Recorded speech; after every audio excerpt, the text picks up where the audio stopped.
We have another apparition of our Lord, actually more than an apparition. He came to them, all still on the same day as our Lord's resurrection from the dead.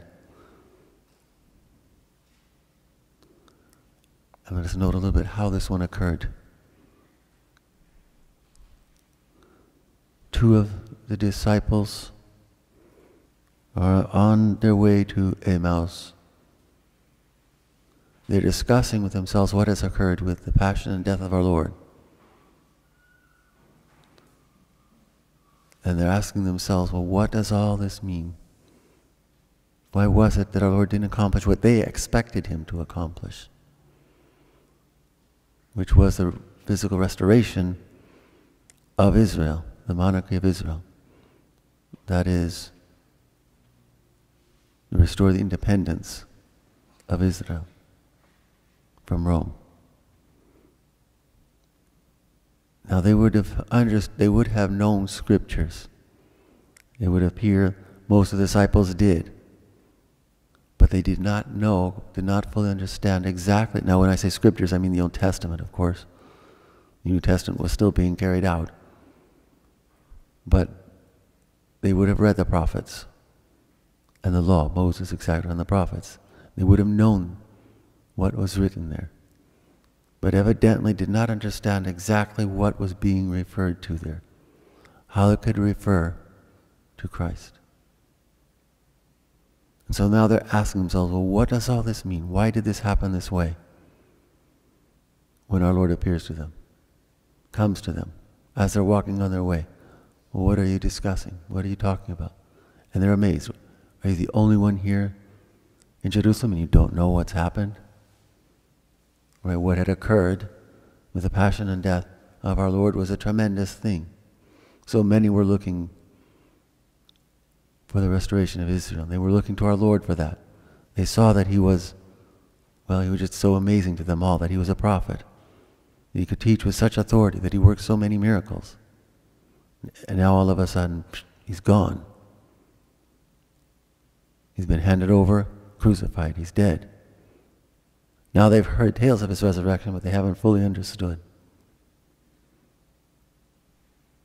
And our Lord himself then rebukes them, well, how foolish you are.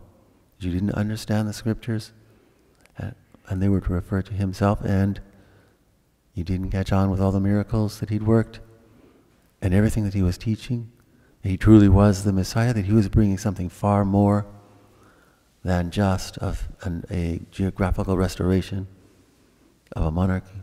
He really was doing something far more. And now he begins to recount the scriptures to them. He goes over them and he shows them. This is how it refers to Christ himself. But they don't recognize Christ. They haven't recognized him. Note in each of the apparitions of our Lord, when he comes to them, initially, they don't recognize him. It would appear he is concealing himself until the precise moment when they're ready to accept everything. And then suddenly they recognize him, usually with a familiar gesture or a word. We saw it yesterday with Mary Magdalene. As soon as he pronounced her name, he called her by name, she recognized him. Until then, she didn't. She thought he was a gardener. Our Lord concealed himself to her until the precise moment. He does it again today, until the breaking of bread, which was a familiar gesture. He had done so at the Last Supper. He had done so on the mountainside there when he fed the 4,000. So that was a familiar gesture. And as soon as he made that gesture, then they recognized him. And determined, now they've got to go right back to Jerusalem, and they'll tell also, we have seen the Lord. He is risen. Now we note also their response. They responded to this. As they're going back, they've seen our Lord now. Now he's disappeared. Were not our hearts burning within us as he explained scriptures to us on the way?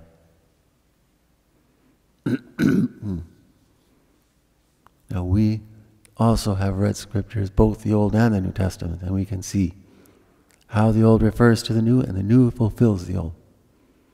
And how many times throughout the gospel it's recorded, this was done to fulfill what was spoken of by the prophets, spoken of in the Old Testament, one way or another. You see it in the epistles as well.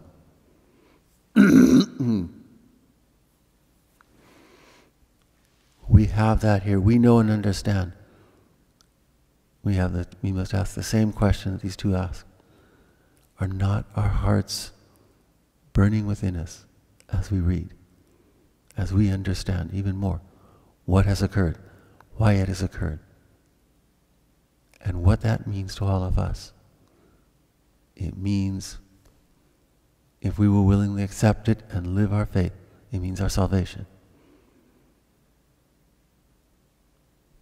Then we must repeatedly ask ourselves, are not our hearts burning within us as we grow and persevere in that growth closer and closer to Him, to our Lord? Praise be Jesus and Mary.